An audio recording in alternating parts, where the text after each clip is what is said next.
여러분의 가정이 아름답습니까? 제가 이 말씀을 준비할 때 얼마나 마음이 찔러지는지 몰라요.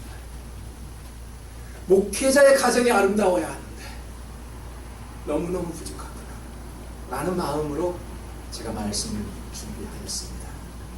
여러분의 가정은 어떻습니까? 우리가 예수 그리스도를 믿는 하나님의 자녀라면은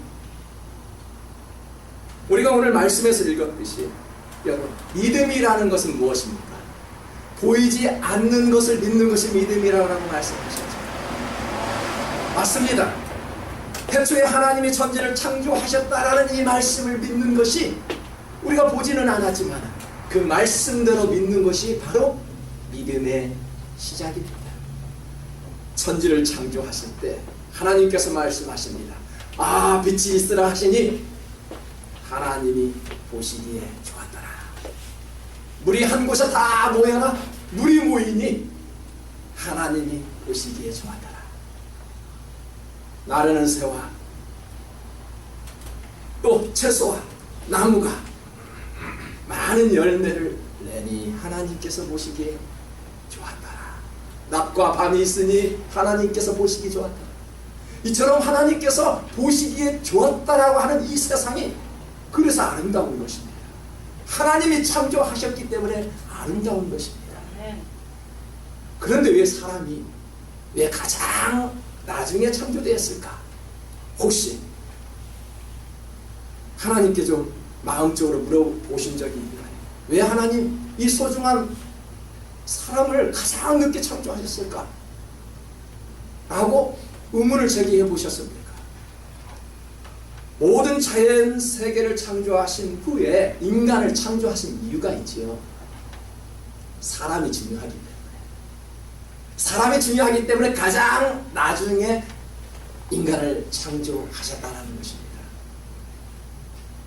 사람은 그만큼 중요합니다. 임산부가 배가 이렇게 불러 이제 내일 모레면은 아이를 출산하게 됩니다. 아이를 출산하기 전에 유모차를 준비하고 기저귀를 준비하고 새 옷을 준비합니다. 왜요? 아이가 중요하기 때문에. 여러분, 아이를 낳고 새 옷을 준비하는 어머니는 한 분도 안 계십니다. 혹시 그런 분 계십니까? 아이를 낳고 새 옷을 준비하고 유모차를 준비하시는 분들 계십니까? 아이를 낳기 전에 모든 것들을 다 준비합니다. 그만큼 아이가 중요하기 때문에. 결혼식장에 가보면 주인공이 누구입니까? 신랑 신부입니다. 그런데 가장 주인공의 주인공은 누가 될까요? 신부지. 결혼을 해봤어야죠. 신부는요 가장 중요하기 때문에 가장 늦게 결혼식장에 입장합니다. 제아무리 높은 대통령도 자신을 낳아준 아버지 어머니도 신부가 입장할 때 일어서서 박수로 환영해 줘야 합니다. 왜요? 신부가 중요하기 때문에 그렇습니다. 이처럼 하나님께서 사람이 중요함으로 사람을 가장 마지막에 창조하신 것입니다. 하나님은 이 세상을 주관하도록 인간을 주인공으로 등장시켜 만물을 누리게 하시고 다스리게 하시고 거느리게 하시고 생육하고 번성하라고 말씀하셨습니다. 여기에서 그치지 않지요. 아담과 하와를 하나로 묶어주셔서 가정으로 만들어주셨지요. 최초에 하나님께서 세우신 가정이 왜 아름다웠는지 아십니까? 상상해보세요. 아담과 하와가 살았던 그 가정, 사람의 발길이 하나도 닿지 않았던 그런 청정지역 에덴 동산에 입주하였습니다. 아, 얼마나 그런 데 살면 좋을까.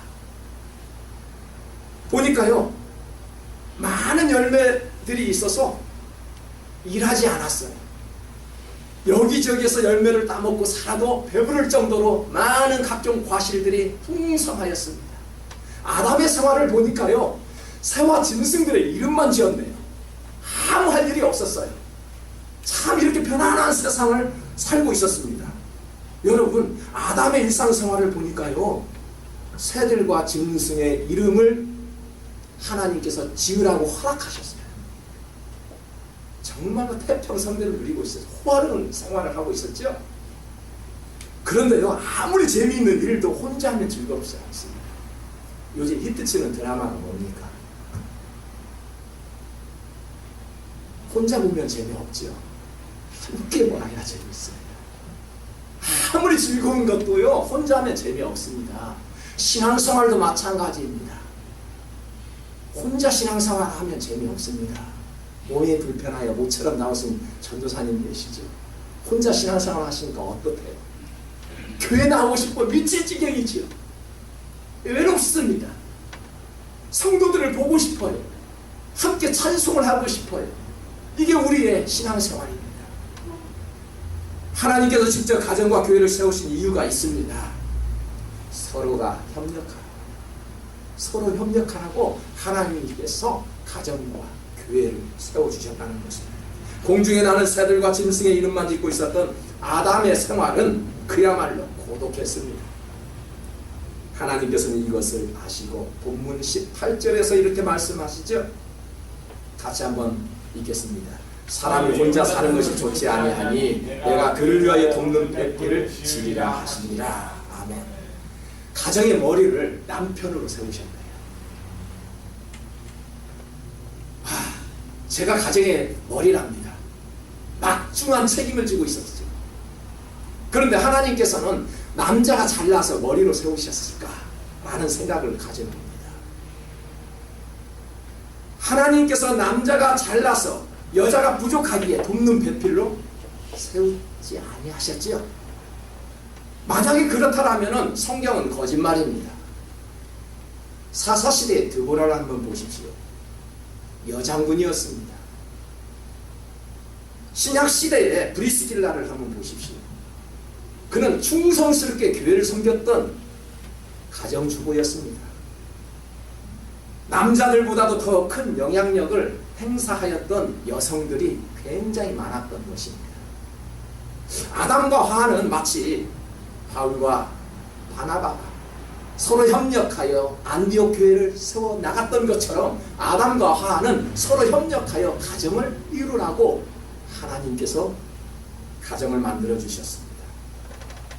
이처럼 서로 부족한 부분을 도우면서 한마음이 된 인간 최초의 가정, 그리고 교회가 되어서 하나님의 뜻을 이루어가는 아름다운 공동체였습니다. 여러분, 아버지만 죽도록 일하는 가정, 어떤 집에 보면 어머니만 죽도록 고생하는 가정, 건강한 가정이 아닙니다. 어떤 교회 가보면 목사만 죽도록 충성하는 교회, 아니면 죽도록 성도만 봉사하는 교회, 건강한 교회 아닙니다. 서로 협력하여 남녀노소 할 것 없이 서로 돕고 협력하여 성령이 바람이 부는 그러한 곳, 그러한 공동체가 바로 하나님이 세우신 아름다운 교회요 가정이 될 수 있다는 것입니다. 여러분, 성령이 바람이 불어서 저절로 움직여가는 그런 가정, 그런 교회를 꿈꿀 수 있기를 주님의 이름으로 축복합니다. 많은 교회들이 그래서 가정교회로 돌아갑시다. 초대교회를 닮아가자라고 구호를 외쳐냅니다. 왜요? 최초의 가정과 신약시대의 그런 교회들을 보니까 너무 서로 협력하고 사랑이 많았던 것입니다. 그래서 가정교회로 돌아가자, 초대교회를 닮아가자라고 각종 구호를 외쳐냅니다. 사도행전 2장 46절에 보니까 날마다 마음을 같이하여 성전에 모이기를 힘쓰고 집에서 떡을 떼며 기쁨과 순전한 마음으로 음식을 먹고, 그리고 어떻게 해야 했다고요? 하나님을 찬양하였다. 여러분, 가정과 교회는 누가 만들었다고요? 하나님께서 만들어주셨습니다. 그 안에서 먹고 잘 사는 것? 그걸로 끝난다고요? 하나님을 찬양하였다. 이 말씀이 빠져버리면 그 공동체는 죽은 공동체, 살아있는 공동체가 아니라는 것입니다. 우리가 먹고 마시고 즐거운 것 당연합니다. 행복한 가정, 좋은 집에 사는 건 너무나도 당연합니다. 하지만 그곳에서 하나님의 찬송이 울려나가야 합니다. 우리가 아무리 좋고 좋은 환경 속에서 예배를 드린다고 하나님의 찬양의 모습이 없으면 이것은 교회가 아닙니다. 여러분, 우리가 하나님을 찬양하기 위해서 이 자리에 모은 줄 아셔야 합니다. 왜냐하면 하나님이 세우신 교회예요. 여러분의 가정이기 때문에 그렇습니다. 교회를 뿌린 가정으로 한번 돌아가 볼까요? 여러분께서 생각하고 계시는 좋은 가정이 어떤 가정입니까? 예수 그리스도의 신앙을 본받아 우리 아버지 어머니가 주님의 성품을 닮아가기 위해서 애쓰는 그런 아버지 어머니가 계실 때 그 가정은 아름답습니다. 아무리 부족하고 우리 아버지 어머니가 좀 돈이 없고 부족할지라도 작은 것에서 하나라도 감사할 줄 아는 자녀가 있을 때 그 가정은 아름다운 가정입니다. 뭐가 아름답습니까? 어려울수록 서로 사랑하고 서로 협력하고 힘들 때일수록 하나님의 말씀으로 작동되는 그런 가정, 그 가정은 분명히 하나님께서 세우신 가정이 아름다운 가정이 될 수 있다는 것입니다. 여러분의 가정, 하나님의 말씀으로만 작동되는 그런 가정이 되시기를 주님의 이름으로 축복합니다. 아멘. 가정과 교회의 공통점이 있습니다. 열심히 우리가 일한다고 해서 이윤을 추구하는 것이 아닙니다. 가정이 일한다고 해서 돈이 나옵니까? 교회에서 일을 한다고 해서 이윤이 추구됩니까? 가정과 교회는요, 희생을 배우고요, 사랑을 배우는 것입니다. 맞죠? 아버지의 사랑을 닮아가지요. 하나님 아버지의 그리스도의 사랑 닮아가는 것이 바로 교회이지요. 여러분, 최고의 아름다움은요, 오늘날처럼 이렇게 아름다운 봄 계절에 피는 꽃이 아닙니다. 가을이 되면 화려한 단풍의 모습이 아름다운 것이 아닙니다. 남녀가 사랑할 때, 그리고 부부가 사랑할 때 아름답다는 것입니다. 장로님이 기도하셨죠. 사랑이 많은 교회. 여러분, 뭐가 아름답다는 얘기죠? 남녀가 사랑하고 부부가 사랑할 때처럼 아름다운 거 보셨나요? 저는 가장 행복할 때가 있어요. 아내와 함께 손을 붙잡고 재미있는 드라마를 볼 때, 영화를 볼 때, 맛있는 것을 먹을 때 가장 행복하더라고요. 거짓말 아닙니다. 여러분들 그러실 줄 믿어요. 여러분, 우리가 아담은요, 하와를 무척이나 사랑했어요. 죽음과 죄가 없었던 그런 에덴 동산에서 옷을 벗어도 부끄러움이 없었대요. 하나님께서는 최초의 인간인 아담에게 아가페적인 사랑을 심어줬죠. 아가페적인 사랑이 뭡니까? 조건 없는 사랑이에요. 아무 조건이 없었어요. 조건을 가진 결혼 생활은 결혼 생활이 아닙니다. 요즘 무슨 계약 결혼도 한답니다. 살고 난 후에 한 6개월 살아보고 결혼한답니다. 그게 유행이랍니다. 우리 어른들, 아버지 시대, 할아버지 시대는 보지도 않고 결혼했어요. 아버지 어머니가 그래 결혼해, 옆 동네에 미쓰리가 있으니까 그냥 결혼해. 그래서 결혼했어요. 미쓰리라고 하니까 뭐 저희 아내인 줄 아는데 아닙니다. 여러분, 우리가 자식을 양육할 때요, 조건을 가지고 키우는 부모는 한 분도 안 계십니다. 그저 아가페적인 사랑을 주님께서 심어주셨기 때문에 가슴으로 키우는 거죠. 아담은 자신을 돕는 대표인 아내를 사랑하는 표현이 정말로 아름다웠어요. 본문 23절에 다 같이 한번 볼까요? 아담이 이르되 이는 내 뼈 중에 뼈, 살 중에 살이라. 이것을 남자에게서 취하신 즉 여자라 부르리라 하니라. 아멘. 남자는 흙으로 지었죠. 여자는 남자의 갈비뼈를 취해서 여자를 만드셨죠. 맞나요? 그렇다고 해서 남자는 여자보다 갈비뼈 하나가 왜 부족합니까? 라고 질문하면 안 됩니다. 똑같아요. 남자 갈비뼈 숫자나 여자의 갈비뼈 숫자는 똑같습니다. 지금 아담이 아내를 사랑하기를 어떻게 표현했나요? 자신의 뼈요, 살 중에 살이로라고 표현하였습니다. 저도요, 지난 주간에 아담을 흉내낸다고 아내가 돌아올 때 아, 내 뼈 왔어, 내 살 왔어, 그렇게 표현하니까 제가 미친 줄 알고 무슨 잘못한 일 있어? 예, 사랑을 표현해 보았어야지. 한 번도 사랑을 그렇게 표현해 보지 않았거든요. 그러니까 제가 미쳤다고 그래요. 뭐 잘못한 일 있냐나 그래. 잘못한 거 없거든요. 여러분, 우리들은요 평소에 사랑을 표현해 보지 않습니다. 아내에게 당장 내일부터 좀 퇴근하시는 그런 우리 이집사님, 이장로님, 그런 집사님들을 볼 때 장로님을 보고 내 뼈 중에 뼈요, 살 중에 살이구나. 좀 그렇게 한번 표현해 보십시오. 우리 권사님들이 좀 집에 오시면 내 살 왔어, 수고했어 라고 한번 표현해 보십시오. 여러분, 처음에는 미쳤다고 하지만 나중에는 진짜 살이구나, 뼈구나. 그래서 부부가 하나가 되는 것입니다. 하나님은 그렇게 하나로 가정을 세워주시다는 말씀입니다. 노인과 바다를 쓴 소설가 해밍웨이는 사랑하고 있을 때 최고의 걸작을 냈대요. 여러분, 정말로 은혜 충만할 때가 언제인 줄 아십니까? 목사가 가장 마음이 뿌듯하고 기분 좋고 상쾌하고 사랑이 넘칠 때 설교도 성령 충만하게 나오는 걸 볼 수 있어요. 부부싸움을 하고요, 마음이 불편하고요, 그럴 때 제 얼굴이 쓰여 있을 때가 혹시 발견해 보신 적 있나요?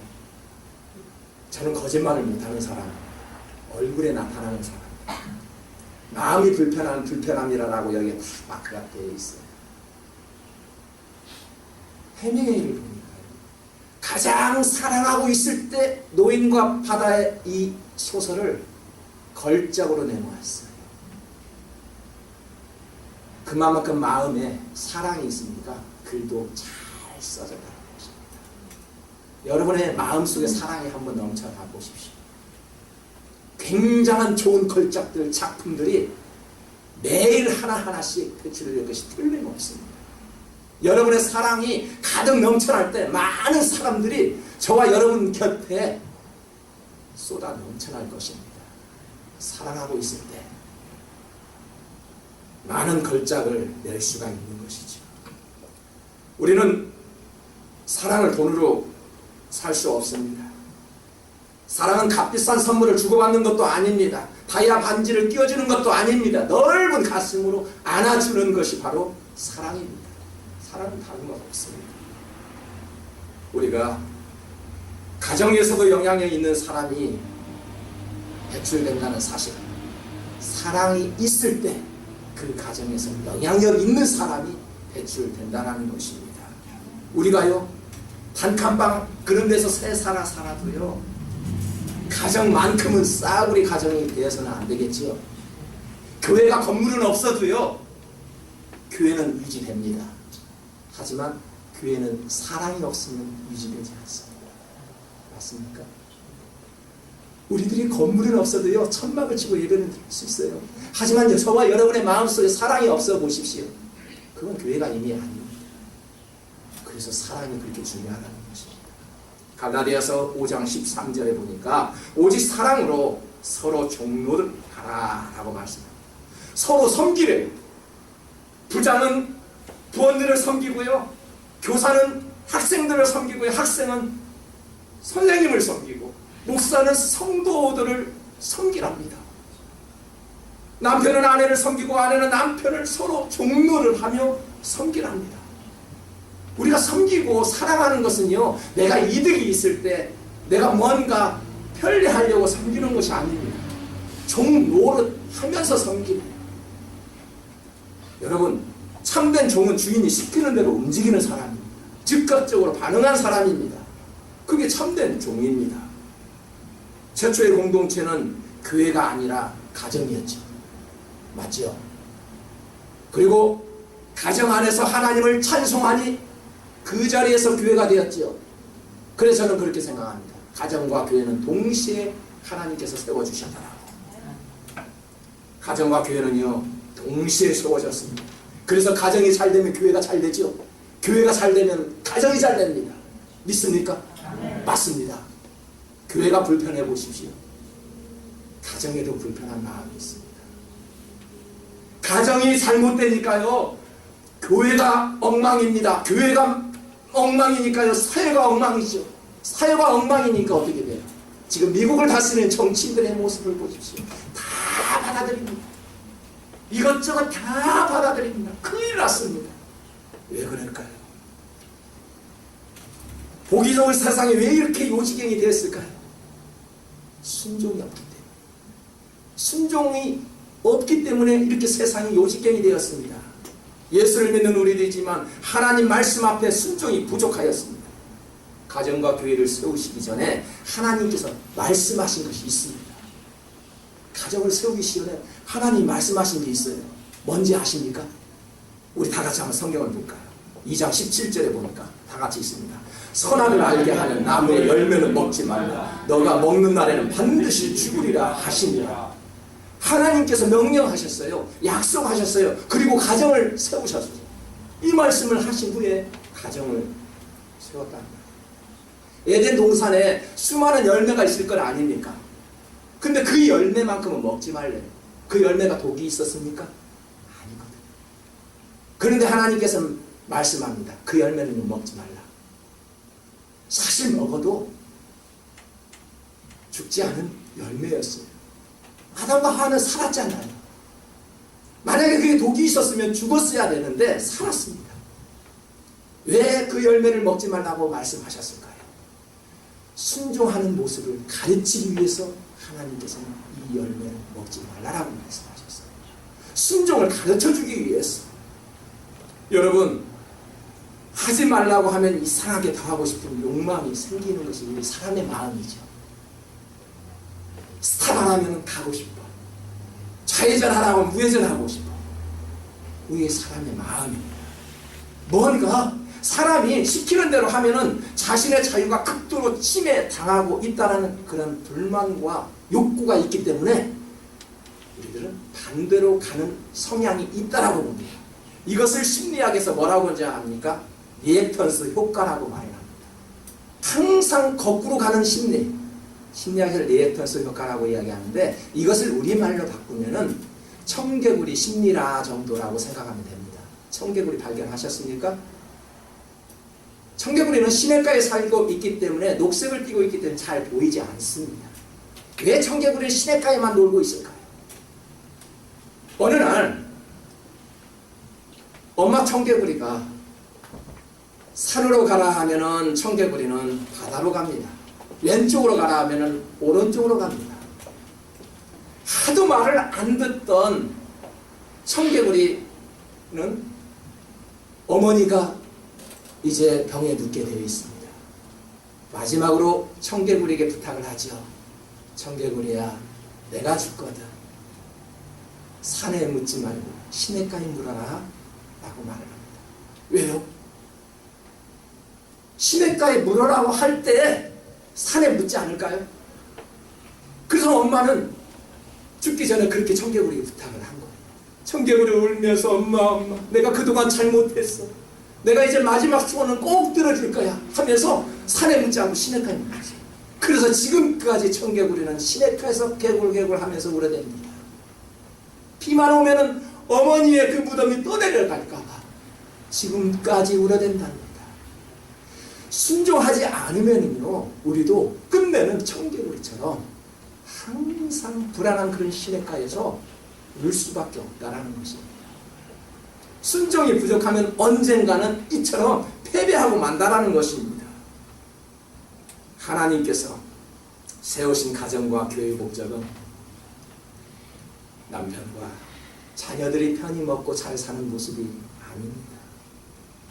하나님께서 교회를 세워주시는 목적도 성도들끼리 그저 웃고 교제하며 사랑하는 그것 자체가 아닙니다. 하나님 보시기에 아름다운 가정과 교회는 하나님의 목적을 위해 사는 것이 절대적으로 필요하다는 것입니다. 이것이 선교지요. 이것이 선교하는 교회입니다. 이처럼 하나님이 운영하시는 여러분의 가정이 작은 교회가 되지 않으면 여러분의 가정은 지금 교회랍니다. 그 가정에서 선교의 시작이 된답니다. 하나님께서 가정과 교회는 동시에 세워주셨답니다. 그럼 여러분의 가정이 작은 교회가 되어야 합니다. 여기에서는 가끔 한 번씩 만나는 교회, 최초의 가정은 여러분의 가정이요. 그리고 동시에 세워지는 하나님의 몸으로 세워진 교회랍니다. 그러면 가정과 교회는 함께 올인해야 한다는 것입니다. 가정은 하나님이 세우신 곳이기에 참으로 아름다운 곳입니다. 아름답고 향기가 나는 꽃에는 꿀벌들과 나비들이 활기를 넘치게 춤을 추고 있죠.